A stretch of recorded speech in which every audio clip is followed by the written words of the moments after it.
Mamasyal ka, pumunta ka sa iba't ibang lugar na magaganda, i-video mo ito at i-upload sa Facebook. Kahit hindi ka magsalita, maraming manonood sa iyo. Lalo na kung maganda ang pagkaka-video mo, yung hindi magalaw, hindi shaky, then ito ay nasa tamang format. Kapag Reels ay patayo ang camera, at kapag sa What's on Your Mind o ito yung longer form video, dapat ay nakapahiga o ito yung landscape na tinatawag. Sigurado na yung video mo maraming manonood, lalagyan mo lang ito ng music.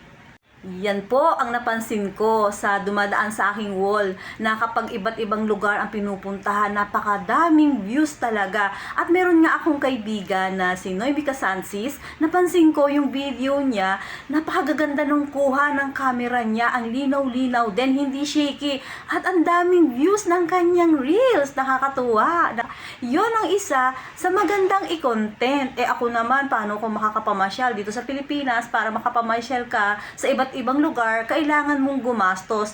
Madalas nga may bayad kapag papasok ka sa isang lugar na maganda, na sinasabi nga nila pang Instagram na lugar. Hindi po ba? At kung pupunta naman tayo sa iba pang lugar na medyo makakamura nga pero malayo yung biyahe, ito po yung kailangan nating pag-isipan. Kung may kakayahan ka naman na mamasyal at i-video yung lugar na napuntahan mo, why not?